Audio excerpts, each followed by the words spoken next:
Okay, so moving right along here. Announcements here. So now that you're starting with lab 5, these are the labs that you're going to get into Arena. And so because of that, the lab exercises will actually refer to exercises that are based on things out of that Arena textbook.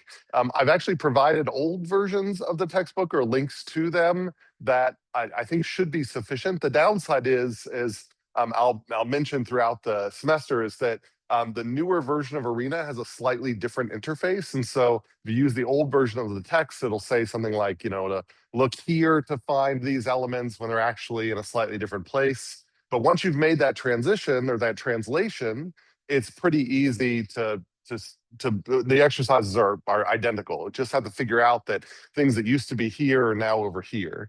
So hopefully you'll have easy access to that, but you will need access to a copy of that textbook, that Kelton et al. Textbook.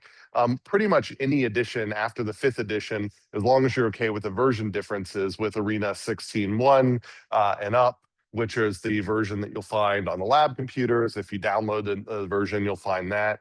And it's just good to stick. I mean, there are old ways to get old versions, but the downsides of the old versions is if you save a model with the new version, you can't open it in an old version. So that creates problems when you collaborate on your final group project. So it's good for everybody just use the newest version, but that means that the easy to access texts are going to have images that won't quite match what you see in the software. So just heads up for that. So I've got information on how to get access to Arena on Canvas. So you go to the Arena downloading and finding helpful examples under the Arena help module. It's right near the top of the modules. Then you can find a bunch of information about Arena. And of course, you've also got that remote access. So on the left-hand side of Canvas, there's this Apporto, A-P-P-O-R-T-O, Apporto link that connects to a remote server that already has Arena installed, and you can access that and run it through the browser. They've been working on trying to make it, so in times of high demand, it can get a little laggy, but they've been trying to make that better. And I think it has gotten better from semester to semester. So hopefully that's not a terrible experience. So, pay attention to installation instructions on Canvas. There are template panels, which you're going to learn what those are in the labs, that, again, the book will reference older template panels, where were these blocks that you pulled in, whereas the newer version has put them in newer template panels. For sort of future proofing, it's good to just learn the new panels. But if you want to make things look like the book examples, then there's information here, as well as I think in lab 5, I mentioned information on how to load the old panels in, so you can just find things where the old panels were. But the new panels are kind of good looking forward, but to make things easiest now, then if you want to load in the old panels, then there's information about that. So that's just info about as you start working with Arena. Otherwise, schedule stuff. Homework C2 is due Saturdays. Remember, homeworks are due on Saturdays. That ends up helping me make sure that we get solution sets out with enough time before the midterm. Homework D2 is available and it's due next Saturday. And those are the last 2 homeworks before the midterm. So they're meant to be practice for the midterm as well. So homework D2 is related to random variant generation. You will get that solution set before the midterm, but in all cases, for all homeworks, whenever a solution set is released, I can't take any more in. So make sure you get those submitted by that Saturday or really Sunday at 10 a.m. is that grace period. After E1 disappears, ICAF will be released. It is a much longer Canvas activity than normal, but you can take it as many times as you want. And the reason it's longer is because it's sampling from all the previous ICAs. And so this is meant to help be a midterm practice exercise. So that's why it looks so different. So it is, more points. So if you feel like you got everything down, then maybe it's not worth the time, but you can take it, over and over again. And so, if you start taking it and you realize that, I've got this, and then you get a low score, then it'll be one of your drops anyway. So, but then if you decide you want to go back and keep trying it as you're practicing for the midterm, then gradually your score will increase. So it's very different than all the other ICAs. So just keep that in mind. Midterm is coming up soon. As a reminder, it's a two-stage exam. So basically the week before fall break, I will be here Tuesday and Thursday of that week. You don't have to be. But I'll be here in case someone wants to use this space at that time to bring a laptop in to take the Canvas-based exam. So it will be released definitely all day Tuesday and all day Thursday. And I probably will release stage 1 Monday and Tuesday and stage 2 Thursday and Friday. So they'll have even extra availability. And I'm still deciding on which stage goes on Wednesday.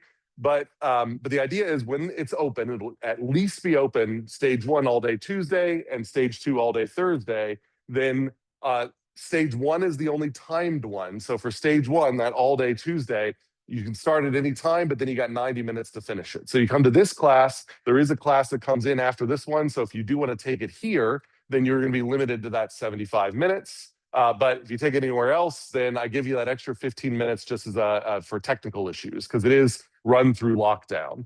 And then stage 2 is not run through lockdown. Stage 2, you can collaborate with anyone else that is currently enrolled in this class. And that means you can come here. So a lot of times I'll show up here for stage 1 and there'll be no one in this class and I'll wait around for about 15 minutes. If nobody shows up, I just leave. And that's fine. Then when I come for stage 2, what I'll get is a subset of the class. Like I'll get a handful of people just collaborating over here, just audibly collaborating, talking to each other. And then usually a couple of other people kind of peppered throughout here. They may sometimes interact. They may just sort of listen in. But then most of the rest of the class is elsewhere. And that's totally fine. That's just a kind of a normal dynamic that we see. So it's kind of up to you. You don't have to work collaboratively on stage 2. It is an option. It will be the exact same exam as stage 1, but you don't get your answers. You don't get your scores. You do get scrap paper in stage 1. And so you're free after stage 1 to write down the problems that you want to make sure that you revisit in stage 2. And your total score will be 80% stage 1 and 20% stage 2, just weighted and added together. That's how that all works. That is, again, the week before fall break. So it's coming up here in a couple of weeks. It's over these first couple of units. So I think the units up through E. And we'll have a midterm review lecture F. That will be the day, so stage 1 will be on a Tuesday. That lecture F will be on the Thursday, the week before that. And that'll just be greatest hits of all the slides. So the slides that I think kind of capture the salient points of all of the previous lectures, then those will be there. But if you have questions, we just work on those questions. But they're just meant to be there to help generate questions if people don't have come with questions. And that's basically it. So any questions about the schedule moving forward? All this is on Canvas. It's on the Canvas calendar. So you can also get your questions answered there. But just a reminders here. Okay. Then, of course, the arena competition entries at the end of this month. So, you've seen that a bunch at this point.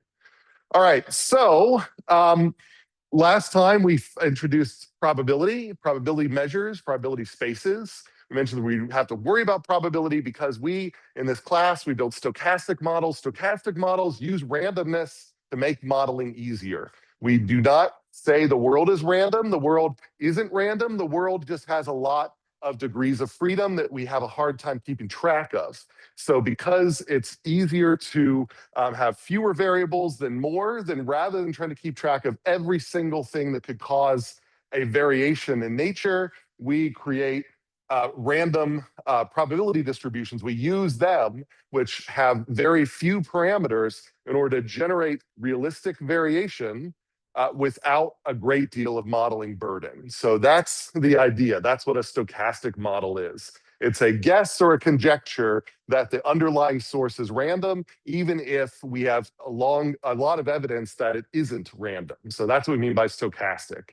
Input modeling is the process of choosing those probabilistic models that we use as stand-ins for variation in the real world. And so we, today, are going to start talking about some of the Lego blocks that we use to build our input models.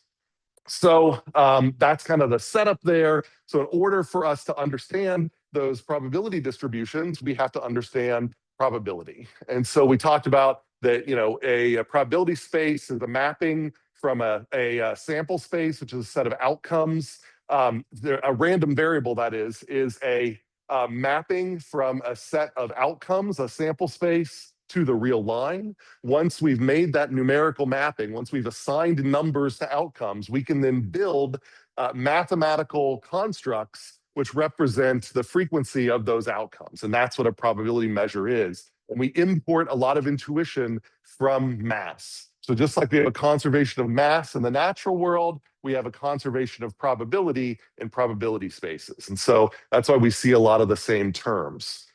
So for example, the mean is also known as the center of mass of a probability distribution. So, we talked about we have discrete random variables have probability mass functions, which we depict this way with these little delta measures that place mass at an infinitesimal point. So if this down here is the teeter-totter on the playground, and these are 6 kids, then these are sort of, maybe this is a short, somebody who's kind of a younger kid, and this is an older kid. So different heights, different masses, but they're all sitting on this same teeter-totter. So this one's lightweight, this one's heavyweight, and but they're only sitting at those individual points, and we assume that everything in between them is negligible. So that's how we look at this. And so we can estimate that the mean of this thing is probably somewhere over here, because in order to balance out these heavyweights with these lightweights, you'd have to put the lightweights farther away and you put the heavyweights closer, and that's where we get the mean is probably around here. So that's the idea of when we look at these probability mass functions. So when you're plotting PMFs, don't connect the dots. It's fine if they're just a scatter plot. If they're just dots, you don't have to draw these vertical lines going down, but don't connect the dots, because once you draw a horizontal line, for a probability density function or mass function, you're implying that outcomes occur there. But in a discrete random variable, it's only these 6 outcomes. So that's what I mean by probability mass function. Any questions about that? Okay, and then we have continuous random variables as well, where at that point, the mass is actually an integral under a density function. So we have this probability density function, which represents how probability mass changes as you add more kind of linear, as you add more chunks of outcomes. Then the density function tells you how the area will change. So there is no mass at a particular point in a density function, just like if you cut an infinitesimal slice of this tabletop. If it's infinitesimal, it doesn't matter how dense the tabletop is, it'll have 0 weight, 0 mass. But if you cut a chunk out of this tabletop, it will have weight, it will have mass. And so that's the idea here. And so density function is not probability. It can be greater than 1 is kind of a key thing there. So otherwise, it has a lot of the same features of probability, but it's sort of like the derivative of probability. So you integrate under density to get probability. So these are its properties. Again, the big thing is not a probability. It can be greater than 1. So examples of that, these are probability density functions. So this is a uniform random variable that is distributed between 0 and 0.5. So it only has outcomes, but it has outcomes anywhere between 0 and 0.5. They're continuous outcomes. But the area under the curve has to be 1. So in order for the area under the curve to be 1, the density has to go up to 2. So the density can be greater than 1. That means that as you add more outcomes, if you ask what's the probability of going from 0 to 0.1, and then if you expand that to say what's the probability then not from going to 0 to 0.1, but from 0 to 0.15, then the density function tells you how that new probability is going to increase relative to the old probability. So that's why the density function could go to infinity. it's a density. It's not a probability. And so that's why it can be greater than 1. So, and you can see a better example of that here. Here's an exponential random variable whose mean is 0.1. So the area underneath this curve is 0, but it falls off very quickly. So it has very few outcomes out here. So to compensate for that, the probability, because you need the area underneath it to be equal 1, the density is going to end up having to shoot up to be very high. So this density goes to 10. That doesn't mean the probability is equal to 10. That just means that you add the probability very quickly for these low numbers. But as you increase, as you bring more outcomes into your event that you're weighing, then gradually they add less and less weight. So that's what the exponential is communicating there. So any questions there about density functions? What is being depicted? Okay. Then the thing that brings them all together, the thing that we love to use, is the cumulative distribution function, or CDS. So a CDS is the probability of an outcome that is anything from negative infinity on our measure space all the way up to whatever the argument of the CDF is. And so it's taking that huge chunk. So you go out from negative infinity all the way to here, and then that huge chunk, we're measuring the probability of when would that outcome occur. And so for a discrete random variable, it's just summing up every outcome that is less than or equal to that argument, and for summing up the probability of that outcome. And then for a continuous random variable, it's taking the integral from negative infinity up to that point of the density function. But then once you get there, then we can forget there's no discrete CDF or continuous CDF. We don't have to treat them differently. Once you have a CDF, then you can treat them basically the same. And so there's a lot of nice features of CDFs. So you've learned to use histograms. We're going to learn that actually looking at a sample distribution as a CDF, not as a histogram, has a lot of benefits over looking at it as a histogram. But you just have to get used to looking at CDFs when you've so gotten used to so far as looking at histograms. So we'll see more of that after the midterm. But there are a lot of good, nice properties of CDFs to remember. CDFs always start on the left at 0. They always end on the right at 1. Whenever you go from a lower outcome to a higher outcome, the CDF has got to be non-decreasing.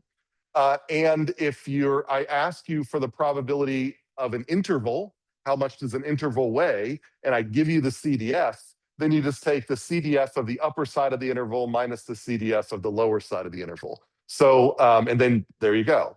And so these properties work regardless of whether it's a discrete random variable or a continuous random variable. It's the magic of CDFs. Any questions about a CDF there? They allow us to do a lot of things computationally as well. Okay, so we've seen this already in some of the examples. So this was an example of service times. And so we were saying that in a queuing system, you might have a service time of 3, 6, or 10. And so the 6 happens 45% of the time, and then the rest is split between the 3 and the 10. So you go up to a server, and this is sort of, is this going to take long, short, or really long? And that's kind of the distribution here. So this is what your stakeholders give you based on their data. But it turns out that in order to generate that random variable inside the computer, it's much more convenient to list that as a CDF. And that's what we have here. So looking toward the midterm, you should be able to look at a PDF and be very comfortable turning that into the CDF. So hopefully we all see that here, that the first entry is just a copy of what's in the PMF. And then the second entry, we add this entry from the PMF to the existing cumulative probability.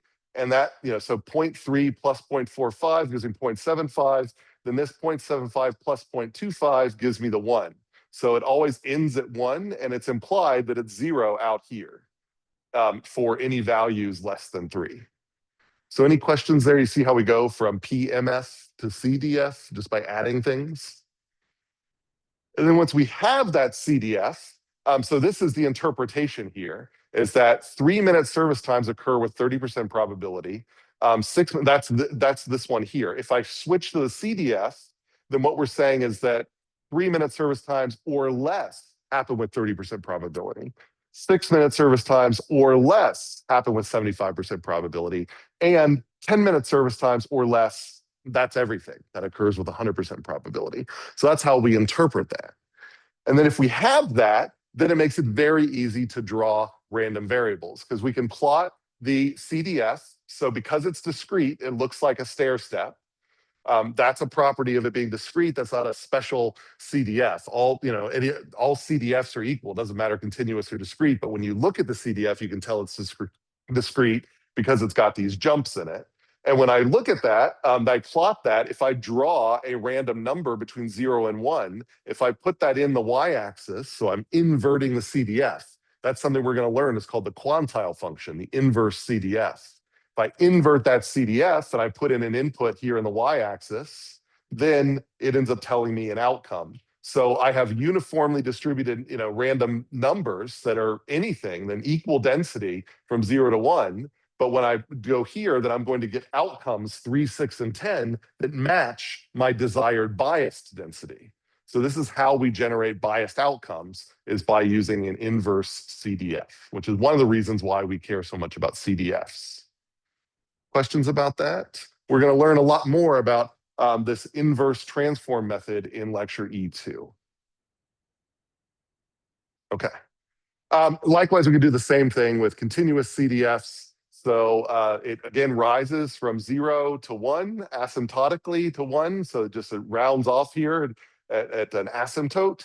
And so we can do the same game where if I draw a random number between 0 and 1 and I put it in the output, so I invert the CDF. So I take the y-axis as the input and the x-axis as the output. Then I get an outcome, and those outcomes, even though these outcomes are uniformly distributed, they're unbiased. There's an equal probability of getting outcomes anywhere along this interval.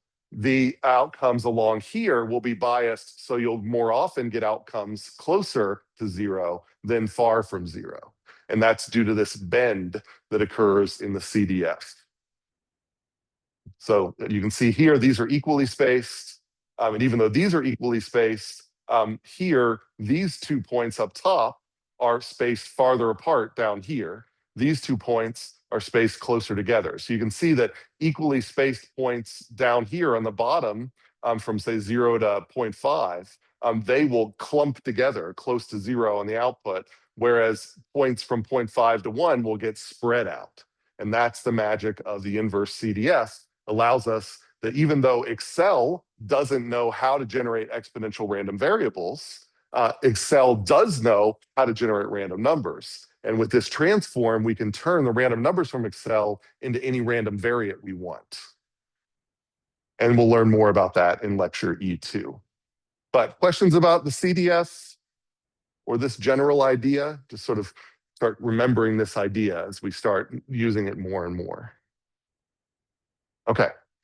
And then expected values, means. So the mean is an important moment where it is going to be, for a discrete random variable, you just take the value times its probability and you sum all those up. For a continuous random variable, you take the value times its density and you integrate underneath those. That's called a moment when you do that. And so this particular moment is the center of mass of a distribution. So if you imagine this thing is a wood block that's been shaved in this shape, then this would be where that wood block balances. And that's the mean. And so we can do the same. We did this with a continuous distribution, but we can also do this with that teeter-totter example. So if we have a discrete random variable, then again, the mean gives you the balance point. If you imagine each one of these are children on a teeter-totter, that is where they would balance and sit perfectly horizontal. If these were sort of the sizes of those children that you lined up there and got them to stay. Questions about mean? Should be review. An interesting thing about this is if you add outcomes at the mean, it doesn't change the mean. So this is one of the reasons why physicists will often replace an object by its center of mass. because if I figure out that if I grab that chair over there and I want to throw it across the room, and I just want to figure out where it lands. Now we know that chair is going to tumble and do all these sorts of things, and what it's doing while it's tumbling, that might be interesting. But if I'm just interested in where it lands, then I may not care about all of those things. And I just want something to replace that chair. And so the physicists say, well, if I can collapse that chair into a ball, like a tennis ball, where would that tennis ball need to be on that chair so that it would follow the same trajectory as the chair? And that's the center of mass. So it's the ability to replace interesting variation by a single point for simplicity. That's the reason why we use the mean in statistics, is this idea that there is variation, but if I just need a ballpark, just trying to understand roughly where things are going to be, then I can replace this distribution with its mean, because if I were to clump a bunch of outcomes on top of that mean, the mean is invariant. It doesn't change. And so if I gradually add more and more outcomes here so that they wash out all of the variation so that most of the things happen at the mean, then I end up getting a distribution that's very predictable, but it has the same mean behavior. So that's the reason why we use the mean, that allows us to replace probability distributions with points when we need that simplicity. Okay. And then, but there are other moments. These are, they're called nth moments, and you use the same formula, but you raise the outcome value to the n, where n is your nth moment. And the most important one that we worry about in this class is a so-called second central moment. So it's a central moment because we take the original random variable and we subtract off its mean, creating a new random variable. And then we ask that new random variable, what is your second moment? And so that's where we get second central moment. A central moment is a moment taken after you've subtracted off the mean, and the second central moment is taking that formula with n equal to 2. And fortunately, you don't have to do that ugly integration, because if you know the second moment non-central moment, this is the normal second moment, then you take the second moment minus the square of the mean, and that will give you the variance. So the variance, again, that's another name for the second central moment. And this helps characterize spread. So mean helps, mean is the thing that if you replace the distribution with one thing and it tells you roughly where that distribution is, that's the mean. Variance says, okay, I didn't want to get rid of all of those details, so I want to summarize the spread. So mean is position, variance is spread. So it's a way to get rid of the details of the distribution, but leave a little bit of information in there about variability, is variance. All right, so that's our review. Questions about that before we move into probabilistic models? Okay, so the idea is with those foundations, then I think I actually have, a clicker. So where we're going to go for this is with those foundations, now we're going to say, what are the probability distributions that are very useful to us as we're building models in industry and other application spaces that people might ask us for help with. But before we get there, let's do a clicker and also get some practice here. So I'm going to start a multiple choice.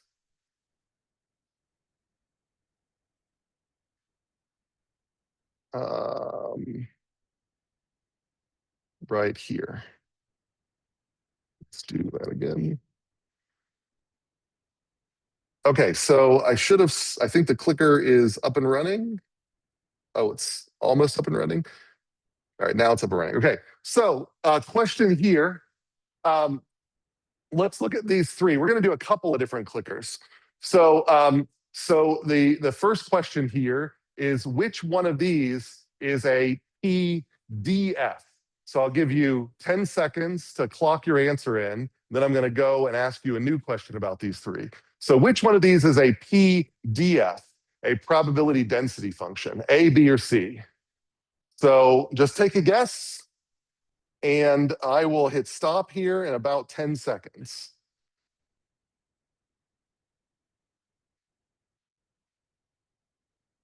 All right, 5 seconds. We're going to do this for PDF, CDF, and inverse CDS, or neither. Sorry, we're going to do these for for PDF, CDF. We're going to do it just for PDF and CDF. So clock in your PDF, and then we're going to do a CDF. So which one of these is a PDF, A, B, or C? Go ahead, clock in your answer. 2 seconds, 1, and stop. All right, now I'm going to reopen it. And now when I reopen it, clock in which one of these do you think is a CDF? CDF. So go ahead, it's open, A, B, or C. Which one is a CDF? So take a few more seconds. Remember, these are graded for coherence. As long as you have A, B, or C, you're going to get credit for it. If you answer D, then I'll know that you weren't here and you are from remote and you're clocking in answers. So as long as you A, B, or C, you're going to get credit for this one. CDF, which one is the CDF?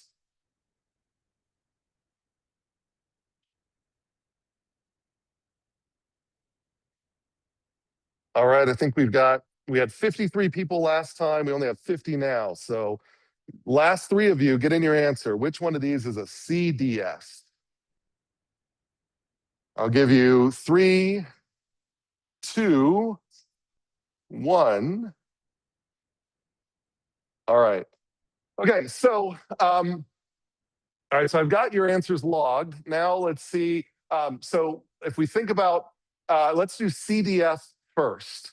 So by a show of, now an informal poll, quick show of hands, how many people say this is a CDF? How many people say this is a CDF?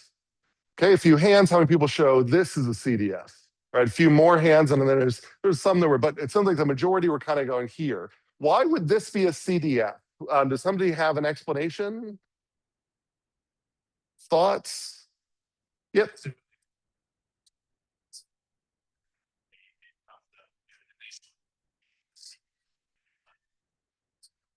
So it's the idea that it's non-decreasing. That is a property of a CDF, that it's non-decreasing. It is rising. But this one is also rising. So what are other properties of this one that might make it likely to be a CDF? Yep. What do you mean by that? 0 to 1, right? And those are 2 of the key things I'd want you to look for. Is in a CDF, it's non-decreasing from 0 to 1.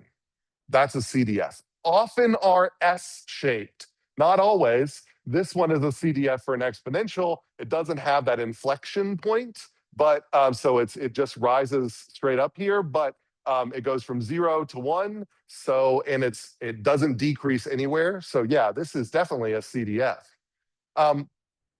So then the problem with this one is if you look at its y-axis, it goes from 0 to 100. CDFs are probabilities. And because they are probabilities, they have to be bounded by 1. So a CDF can't go above 1. So this one can't be a CDF. Okay, so this was what I would call CDF. So then what's the PDF? So how many people say then, where it's between these two, how many people would say this is a PDF? How many people would say this is a PDF? All right, it seems like there's more people clustering around that one. I feel like this is like the Monty Hall problem, like now that I've shown you what's behind this door or something. But so between these two, why do we have more confidence here? What makes this a PDF? Or what makes this one not a PDF? Can we even tell? I'm going to say this is kind of a hard one. I know that this one is the PDF. I know that the area underneath this curve is equal to 1. But the area underneath this curve might be equal to 1. So there's nothing immediately that discounts this one. If I kind of do a ballpark estimation, like if I look at this and I say, well, this is 1 on the x-axis and 100 on the y-axis, the area of the whole box is 100. So this looks like a significant fraction of that box. So it's probably more than 1. So that would be a reason why I'd say this is probably not a PDF. Whereas here, I look at this goes up to 0.1 and 100. So the whole area of this box is 10.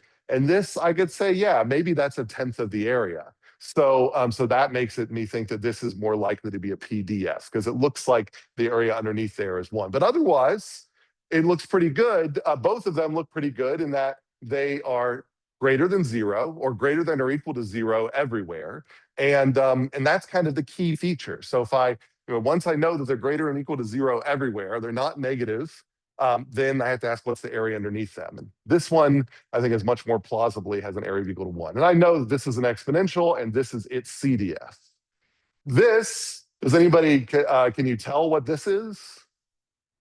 It's the inverse CDF of this. So if you take this thing, if you put a diagonal line down here and then fold it across the diagonal, you get that.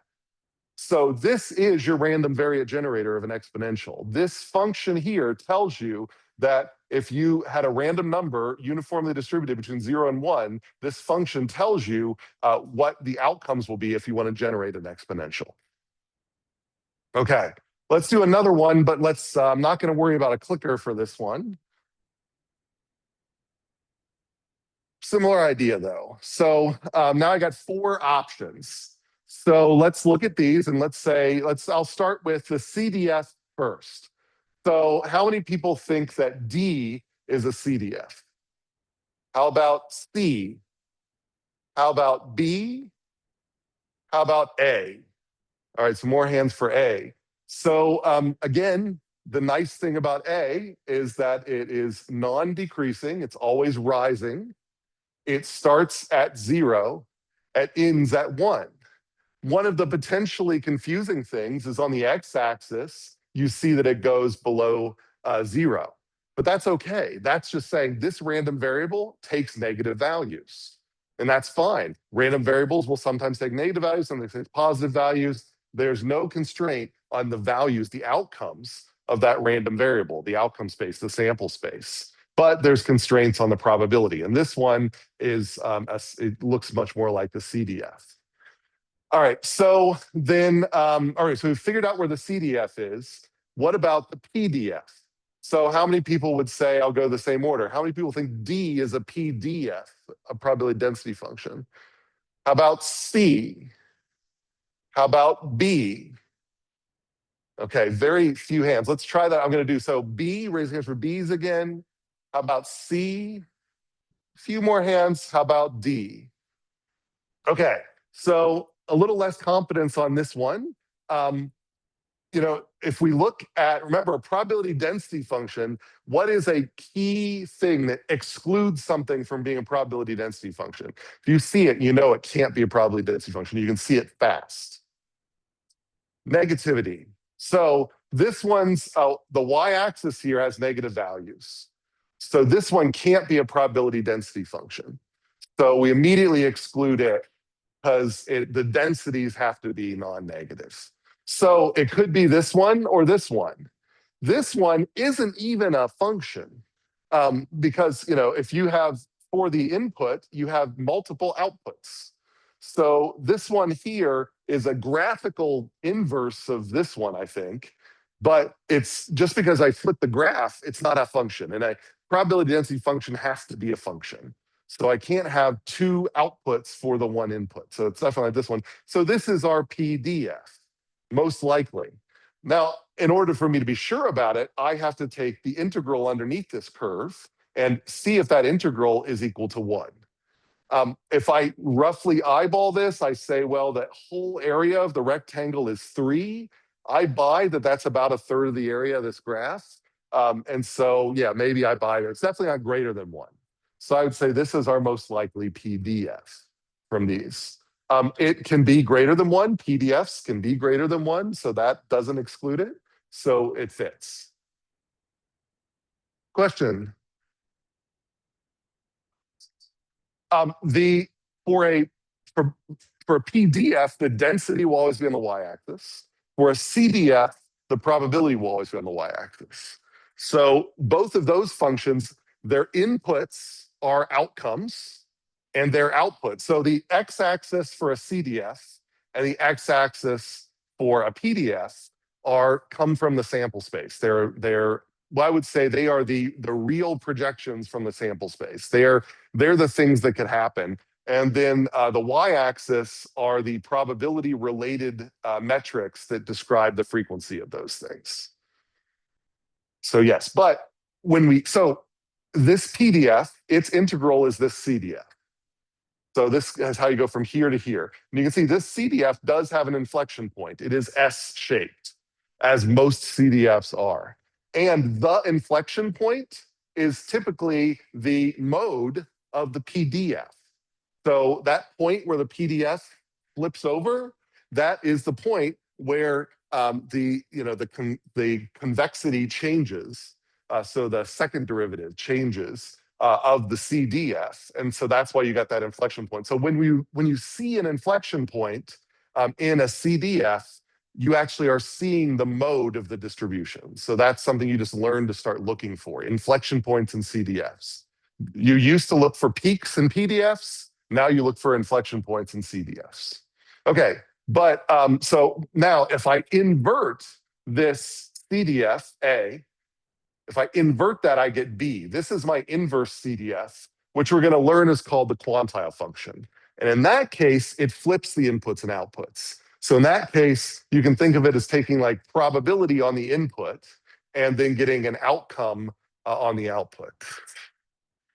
All right, any more questions about that? PDFs and CDFs. Good things to be able to spot. I might put a question like that on the midterm. You know, just graphically, can you spot the PDF, the CDF, the PMF? All right, great. Okay, so rolling forward here then, we've got our background on probability. So what do we do with all of that probability? How do we build that in to something useful? And so that will be today. Then looking forward to the next unit, which is the last unit before the midterm. Once we have all those input models, how do we generate them? And so in E1, it'll be how do we generate the random numbers, the ones that are between 0 and 1. And E2, how do we take the random numbers and then turn them into random variables or random variates? It'll be the term that we use. Okay. So moving forward here, already went through this. We're building input models. We need good input models. Realistic input models help give us realistic outputs. Bad input models give us bad outputs, regardless of what our actual simulation model looks like. So these are going to be the Lego bricks that we will talk about today. These are actually, I guess, we're going to talk about a subset of them that are kind of turned gray here. These are the Lego bricks that if you end up doing a lot of stochastic modeling in the future, these should become second nature to you. These will just become your vocabulary. Like when someone describes a process to you, you'll say, okay, I'm going to model that with this thing. When another stakeholder describes a different process to you, I'm going to model that with this thing. This is beyond our class. We're sort of giving you the kind of beginner portion of that, which is now it's hard to see on this projector, but the ones that are black here and not grayed out, those are the ones that we're focusing on. That'll be kind of your starter vocabulary for input models to do stochastic modeling. And that's what we're starting on here today. So what do I mean by that? So the simplest input model, your stakeholder comes to you and they say, you say, I would like to model this thing in simulation. What can you tell me about these values? You know, these are values that I know are random, or we have to model randomly. What's the distribution of these values? And they come back to you and they say, well, they're never lower than A and they're never bigger than B. And that's all I got. They just give you a minimum and a maximum. And so if that's the case, then you don't really have any license to do anything more than a uniform distribution. This is what we refer to as a maximum entropy distribution for those constraints. If you were to invent some other distribution that had a minimum and a maximum, but it like did other stuff in between, it had a mode and all that, you would be introducing your own bias. You would be adding information from you and not your stakeholder. This is the least biased distribution when your stakeholder comes to you and says, I have a min and a max. It just says, well, everything between the min and the max is equally likely. And so this is what its probability density function looks like. If you take the integral of it, it looks like a ramp. So if you see cumulative distribution functions that have ramps in them, those ramps represent regions of uniformity. So whenever, sometimes you'll see CDFs that will have different shapes and different pieces. If you notice a piece of them looks like a ramp, looks like this thing here, then that means that under that ramp, those values happen equally likely within that little subset. So start looking for ramps in CDFs, just like before you might have looked for level boxcars in PDFs. So that's the idea there. There are a lot of nice features of a uniform distribution that we've already kind of talked about, that the probability of an outcome happening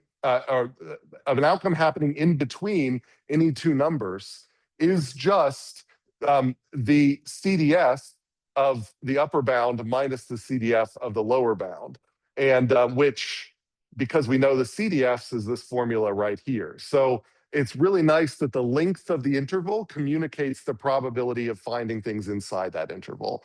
And we use that when we do all sorts of drawing random samples or whatever. We depend upon that fact.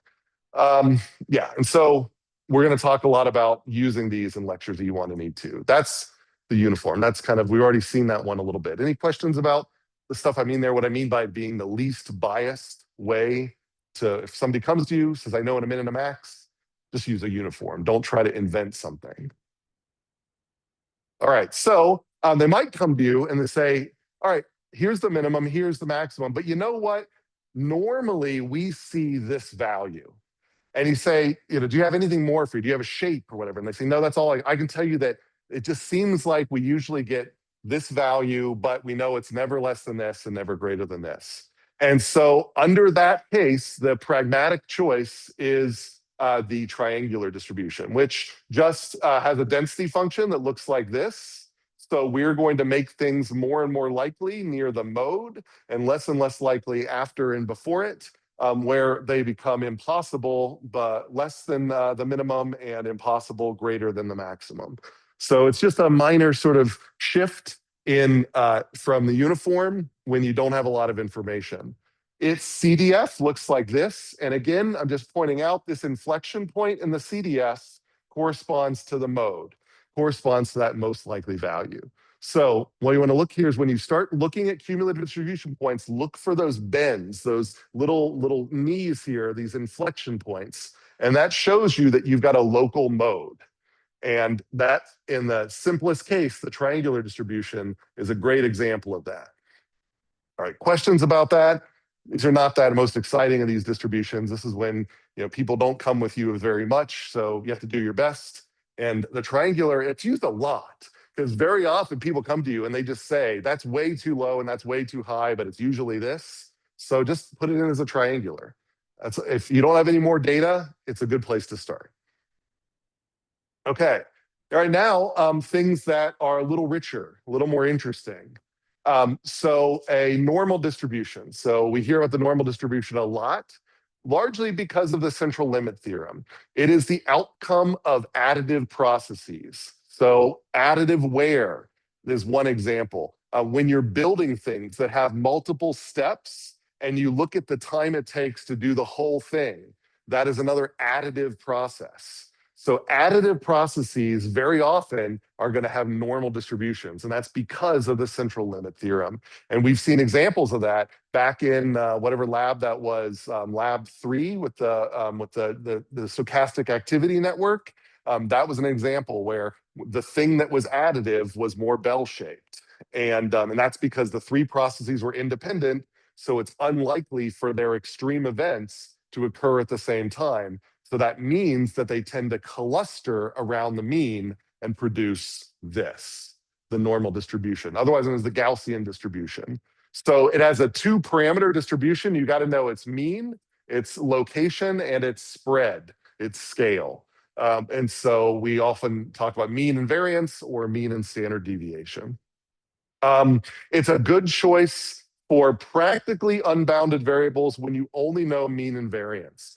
This is another one of those cases where there's a mathematical property called entropy. It's a little bit outside of this scope of this class for me to define it precisely, but it is it basically minimizes the amount of information added to a distribution beyond the constraints.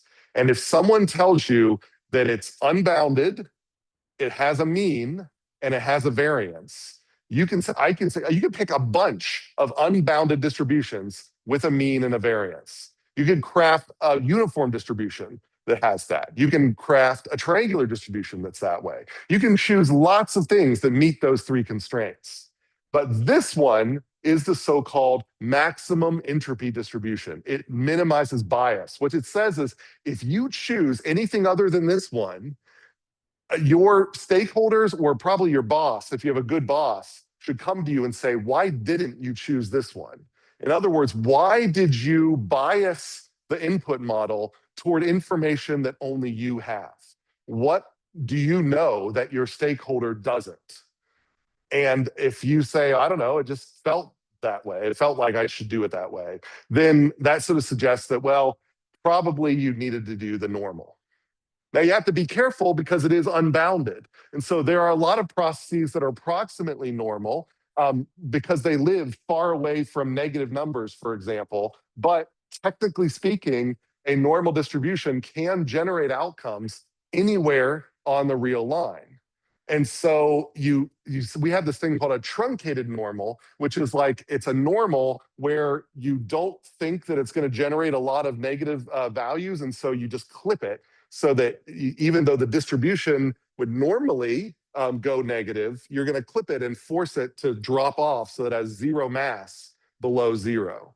And that's how you sort of say, that way I get the best of both worlds. But if you choose a normal in your simulation, make sure that it has a tight enough variance that it doesn't create extreme values every once in a while that break your simulation. You know, if this is supposed to represent a time it takes to take something, like the time it takes to make a sub sandwich, because that takes multiple steps. You got bread step, you got lettuce, whatever, all of those steps add together. That, may make a lot of sense to model with a normal distribution. But if you just model it blindly with a normal, occasionally, maybe once in a million times, your sim is going to say that it takes the sub negative negative time to be made, because the normal can generate negative values, even if it's way far away from zero. So something to watch out for. That's the normal distribution. It comes from additive processes or when you only know mean and variance. Any questions about that? All right, now, if a customer or a stakeholder comes to you and they say, I don't know the variance, or I know that the variance is roughly the same as the mean.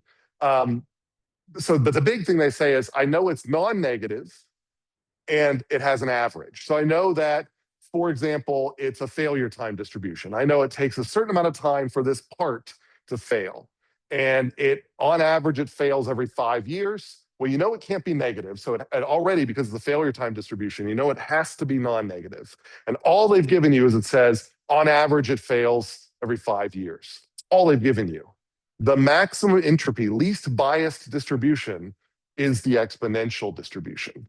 So that's the one that, if you have no other information, just go with exponential for that. Don't do a uniform. Don't say it'll fail anytime between 0 and 5 years or 0 and 2 years or whatever. Don't do a triangular and make up the minimum and maximum and put the mode where they say. Just do an exponential. That way you're not adding any information beyond what has been told to you. Questions about that? So if they come to you with a mean and it's non-negative, then we choose an exponential because it's the least unbiased, or the least biased, the maximally unbiased distribution, the maximal entropy distribution for those constraints. It has a lot of nice features too. And by the way, I should mention it down here. We often talk about rates in exponentials. So we'll say and this is often because exponentials do model the timing of events. So we often will say, well, it's an exponential with a rate of 3 students per hour. Now, the exponential itself is usually modeling the outcomes are the time between arrivals. So we will say that the mean of an exponential is 1 divided by its rate. So just conventionally, we often talk about exponentials in terms of rates, but their means are actually the reciprocal of rates, their times. And there's just lots of reasons that we'll eventually get into, and you'll talk about it in 470, why it makes sense to do that. But that's just the convention we use. And then we also sometimes refer to the standard deviation as the scale of this. So we'll say that it has a rate and a scale, and the standard deviation of an exponential happens to be equal to its mean. That's another interesting feature of the exponential. All right, so one of the key properties of an exponential that I want to drive home, this is another good thing to think about, like to remember for a midterm or whatever. It'll help reinforce stuff you're learning at 470. The exponential has this memoryless property. It has memorylessness. If you haven't talked about it already, in 470, eventually when you get in this Kendall's notation, which I've talked about here, we said every queuing node is characterized by 2 letters and a number. And those 2 letters have to do with the input distributions for the arrivals and the services, and the number has to do with how many servers. Well, an M means exponential in Kendall's notation. The M stands for Markovian or memoryless. So it is a fundamental property. There is no other continuous distribution that has this property of having this memoryless property. What does it mean to be memoryless? Well, this is formally what it means. So the probability that the outcome is greater than the sum of 2 numbers, given that the outcome is greater than one of those numbers, is just equal to the probability that the outcome is greater than the other number. What we're saying there is if you know you've waited X amount of time, it doesn't give you any more information about how much longer you're going to wait. A bus, the duration between the times when buses arrive is not exponential.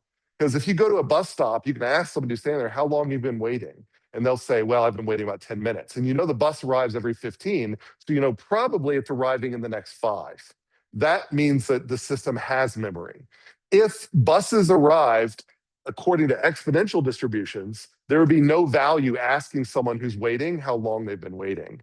Because the probability of continually waiting, it's the same. That's the interesting fractal feature of the exponential, is that even if someone's been waiting for 100 years, there's an equal probability that now that you've arrived, that you'll continue to wait for 100 years.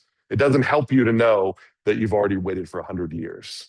That's this weird property of being an exponential. So forest fires might be described with exponential waiting times, but bus inter-arrival times are not. So you have to know the system. And if the system does not appear to have this property, then you probably need more information to choose a non-exponential. Any questions about that? A lot of systems actually don't have this property, but they approximate this property. And so we're okay with using an exponential. Okay, now we can build from that. So I mentioned failure times. I could say that there is a failure time. Let's say that there was a supply closet in here through there. So there's a supply closet in there. And let's say they have a bunch of light bulbs for an overhead projector or one of these lights here. I could model the failure time of one of these light bulbs as an exponential, and the failure time of all of the spare light bulbs as exponentials. Well, now I need to model how long until I need to resupply that closet with new light bulbs. Well, there's 3 light bulbs in the closet. There's one here. This one is an exponential plus those 3 exponentials in sequence. So really I want to know is how long will 4 independent exponentials take? And that is what the Erlang distribution is, or otherwise known as the gamma distribution. So the Erlang-k distribution, in that case, this would be the Erlang-4 distribution. That is how long does it take this for 4 exponentials to wait on 4 independent exponentials that are otherwise equivalent. So it's the sum of that up there. And so let's see how many people are paying attention. So what is another name for an Erlang-1 distribution? An exponential, thank you. So, and if I look at these PDFs here, so I've got a bunch of sample PDFs. There's two examples here where K is equal to 1. So this one, it's kind of red, and this one's kind of purple. The red one's easier to see. And you can see its PDF looks like an exponential, because it is. An Erlang will degenerate into an exponential when K is equal to 1. As K gets greater than 1, then it gets more hump-shaped. Why does that make sense? That as K gets larger, the Erlang distribution starts looking less like an exponential and more like a pimple, more like a hump-shaped object. What do we know about the Erlang distribution, and what maybe suggests that that's the right direction, that that's what we would expect? As K gets larger, this will get more hump-shaped and symmetric. Central limit theorem, absolutely. This is another example of the central limit theorem. You're summing up independent variables that are otherwise equivalent. An Erlang infinity is a normal distribution. So if you take K to infinity, this PDF will go to the normal. So K equal 1, this PDF is exponential. K equal infinity, this PDF is normal. So it's just a special case where if you know that you're adding up parts that are exponential, the Erlang is a better choice than a normal because it's a better approximation. But eventually, as you add up enough of them, it all becomes normal anyway. Questions about that? The Erlang. It's our addition of exponentials.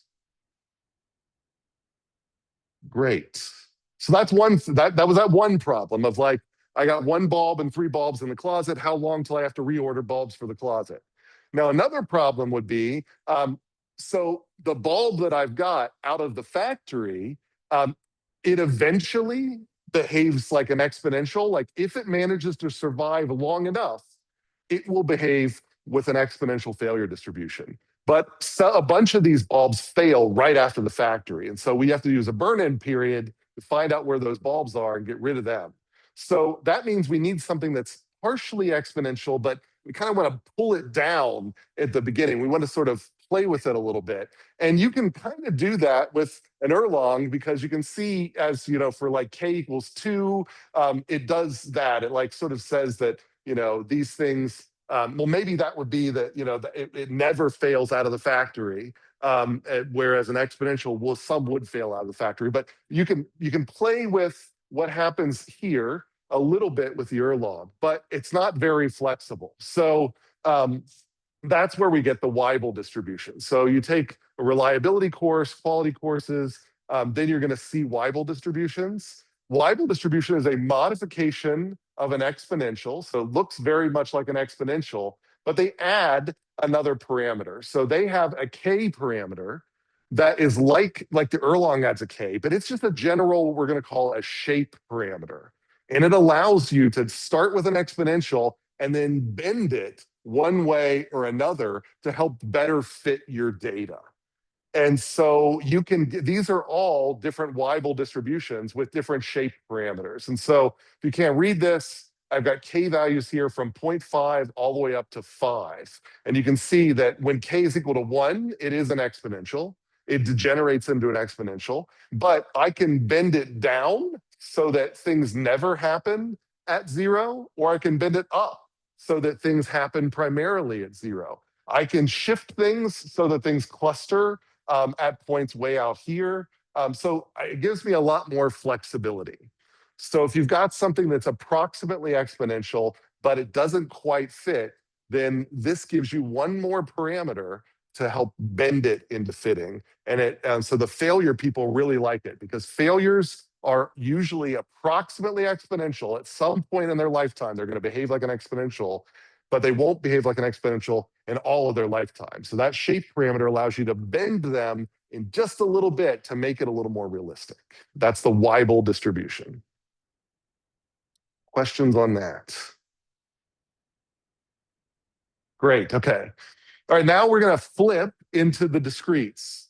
So remember, these ones down here, these are kind of your starter set, your starter kit of models that you can start building input models with. And so we've just talked about all of the continuous ones that I want you to know in this class, and now the discrete ones. And the first one is the Poisson distribution. This is related, but it's not the same thing as a Poisson process. How many people have heard about a Poisson process in their other courses? Any of them, like 470? Not yet. You will. You'll be hit over the head with the Poisson process. Poisson process uses a Poisson random variable, or Poisson, yeah, distribution, but they're not the same thing.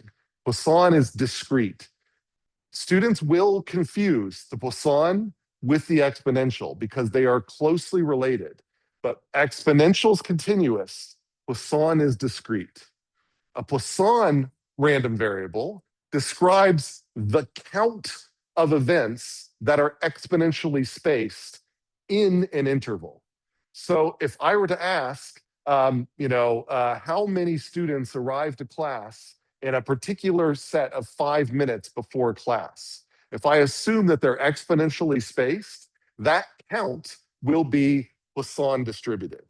So it's a count, so it's discrete. So the spacing there is exponential, so that's continuous. But the number that actually happened in the interval I've selected, it's a discrete number. It's got to be a count. And that count could be 0, could be 1, could be 10. And that count is described by a Poisson. And so that's what we see here. It has this parameter alpha, which you can kind of think here as the average count. So like if I have an alpha of equal to 4, so that's this purple one, then I get this kind of hump-shaped thing. And that's saying that this is a count of events where you could get 0 events, you could do 15 events, but normally you get roughly 4 events. And that's what an alpha of 4 means here.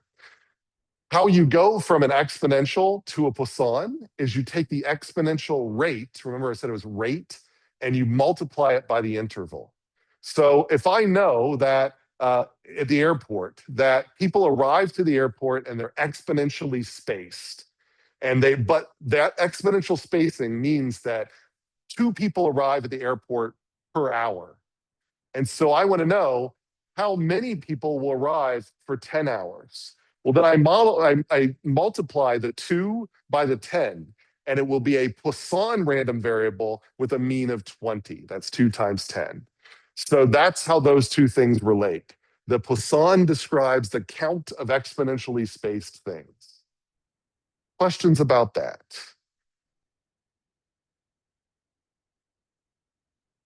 And so you can get these shapes. And for reasons that relate to the central limit theorem that I won't go into here, it does get more and more bell-shaped. A Poisson distribution will eventually look like a normal distribution for high values of alpha, for high means. But it's discrete, not continuous. Okay. So that's our Poisson distribution. The interesting thing about a Poisson distribution, the mean and variance are the same. So I mentioned with an exponential, the mean and standard deviation are the same. Poisson is one of the few ones where the mean and variance are the same. So it's kind of an interesting feature. All right, now I would call Poisson as part of the exponential family of variables. These last 4, or these last 3, are in the Bernoulli family. So it's a different way, a different set of discrete random variables here. So we first have to talk about a Bernoulli distribution or a Bernoulli trial. This is just a weighted coin toss. Does it come up heads or tails? And we don't assume that it's a fair coin. So it could come up heads more often than tails, tails more often than heads. So that probability is the key feature of your Bernoulli trial. So this probability for heads, 1 minus that probability for tails. That's what we mean by a Bernoulli trial. And we build these other distributions off of it. So once we have this trial, this is just the probability of a single outcome of a coin toss. Then from there, we can build a binomial distribution. A binomial distribution is has 2 parameters, the number of coin tosses and the probability each coin comes up heads. So with those 2 parameters, then it's going to describe for us the number of successes we're going to get in those coin tosses. So the idea here is that, like, if my probability is 0.5, like in this blue example, and my number of coin tosses is 20, so here's 20. You can see this blue one, I'm trying to trace it out here. It peaks at 10, and it doesn't go any higher than 20. I can't have an outcome greater than 20 because I only have 20 tosses. If it's a fair coin, then the average value is that of 10 come up heads and 10 come up tails. But coins aren't that, or they're very variable. So even though that's the average, then there are still significant times when 5 come up heads and 15 come up tails, or the other flip side, so to speak, 15 come up heads and 5 come up tails. So that's what we're describing here. The green one here, we've now got a 70% chance with 20 tosses of coming up heads. And you can see that it shifts it so that it goes toward 20. So it's more often that they're going to come up heads. So that's our binomial distribution, the number of successes in a fixed number of trials. Now, the other half of that, any questions about that? The other half of that is how many trials do I need to get my first success or my first failure? And so that's the negative binomial. And so negative binomial, it's parameterized by how many successes you're looking for and what's the probability of success. But it can be infinite. So its range is potentially infinite. So this is saying I've got my coin that is fair, unfair, whatever, P, and I'm looking for 5 successes. So how often do I have to flip this thing to eventually get my 5th heads? That's what the negative binomial gives you. So the number of independent trials until the rth success. In the special case of 1, where you're just looking for the first success or the first failure, then this is the so-called geometric distribution. And this is basically the analog to the exponential distribution. So this is like the exponential distribution is how long until my failure. This is just like that, but it's how many flips until the first failure. How many days do you come into work before the copier breaks down? That is the geometric distribution. How many days, not how much time. And it happens to have the memoryless property as well, but it's discrete. All right, any questions about that? Binomial versus negative binomial. Okay. And then I'll remind us of this last time. The last thing I want to show you today is that a random process is an index family of random variables. And so I'll remind us of that when we start next time. But this is big 470 stuff. But it's the idea here that if you have a Poisson process is something which is the count of events up to a particular time for all times. So each one of these things is a Poisson random variable, but it's for all possible times. We collect them together, and that becomes a Poisson process. All right, let me get to a final clicker here. And right, this is all spare slides there. All right, so let me do a final clicker, and then you guys can get out of here.